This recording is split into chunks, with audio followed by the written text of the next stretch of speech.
की क्लास में हम बात करने वाले हैं।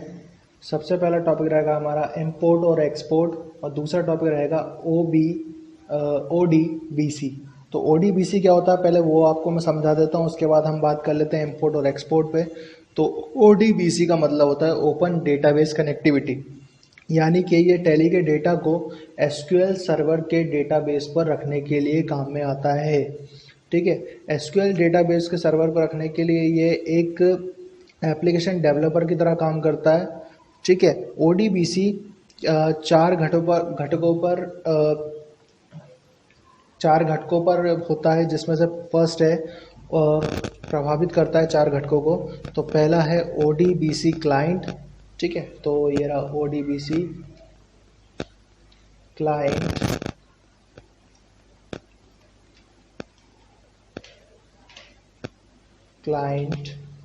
ठीक है, ओडीबीसी क्लाइंट दूसरा इसके अंदर होता है। तो ओडीबीसी क्लाइंट होता है इसके अंदर, दूसरा इसके अंदर होता है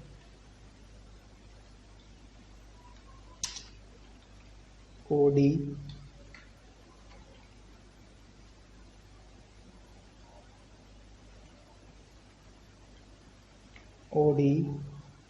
बीसी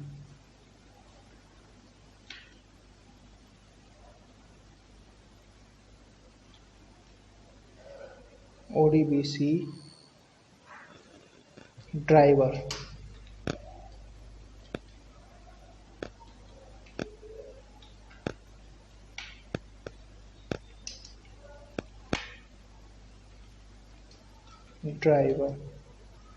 ठीक है, तो ओडीबीसी ड्राइवर होता है। तीसरा इसके अंदर होता है ओडीबीसी सर्वर।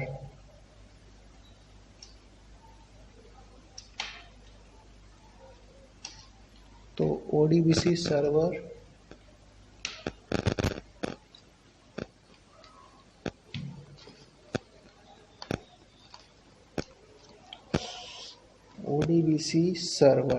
तो मैं यहाँ पे थोड़ा सा मेरा कीबोर्ड प्रॉब्लम कर रहा है, तो मैं यहाँ ऑन स्क्रीन कीबोर्ड ऑन कर ले रहा हूँ। ऑन स्क्रीन कीबोर्ड,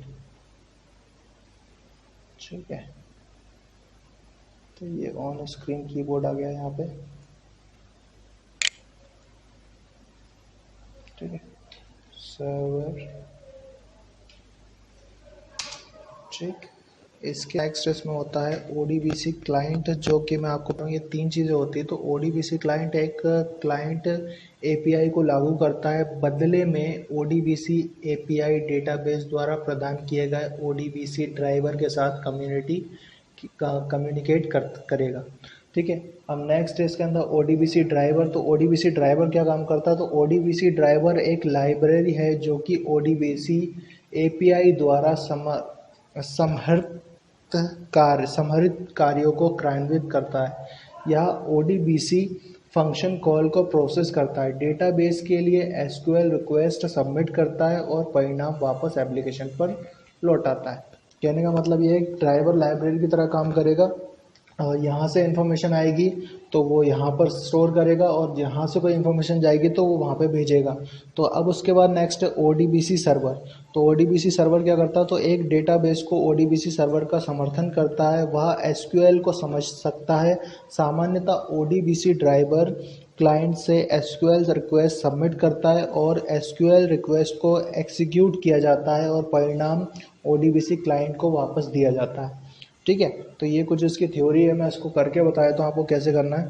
तो इसको करने के लिए सबसे पहले आपको टैली को ओपन करना पड़ेगा। तो यहाँ पे ये टैली ओपन हो जाएगा। ठीक है, इसके बाद आप क्या करेंगे? F12 फंक्शन की का यूज़ करेंगे। F12 फंक्शन की का यूज़ करने के बाद एडवांस एंड कॉन्फ़िगरेशन में जाएंगे, एडवांस कॉन्फ़िगरेशन में। ठीक है, और यहाँ पर आपको मिलेगा tally ERP9 acting as client server and configuration. तो सबसे पहले आप क्या करने वाले हैं यहाँ पर? तो यहाँ पे इसको कर दीजिएगा बोथ। ठीक है, उसके बाद यहाँ पे इनेबल ओडीबीसी सर्वर, तो यस करेंगे इसको। उसके बाद यहाँ पे आपकी पोर्ट दिखा देगा आपके टैली की।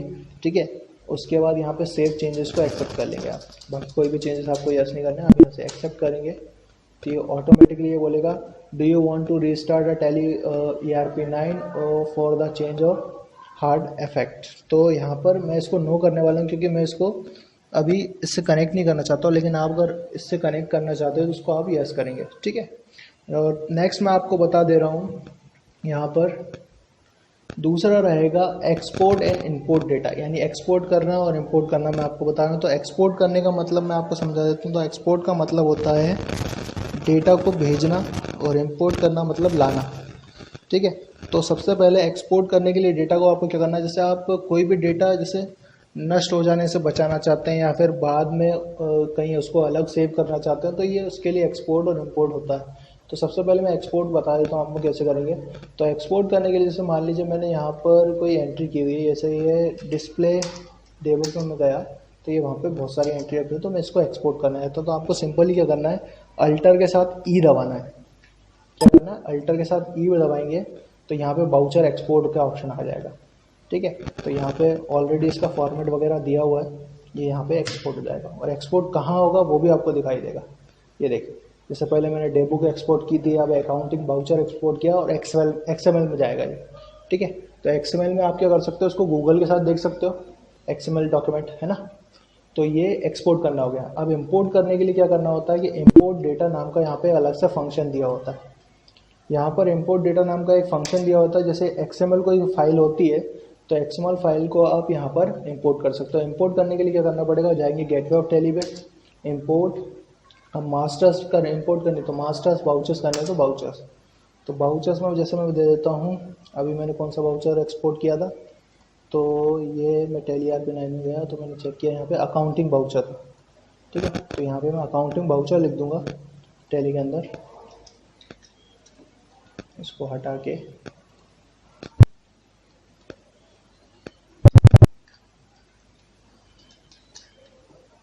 तो फिर से यूज़ कर लेता हूँ ऑन स्क्रीन कीबोर्ड का, on screen keyboard counting voucher, ठीक है। और उसको मिनिमाइज कर दिया और यहाँ पे जैसे आप लिख लेंगे अकाउंटिंग बाउचर, ठीक है, .xml, ठीक है। तो ये फिर से ऑन स्क्रीन कीबोर्ड का यूज़ करना पड़ेगा मुझे। आपको ज़रूरी नहीं कि ऑन स्क्रीन कीबोर्ड का यूज़ करना पड़े, क्योंकि मेरा कीबोर्ड चल नहीं पा रहा है इसलिए, तो मैं यहाँ पे ये कर दे रहा हूँ, ठीक है। और यहाँ पे आप एंटर करेंगे।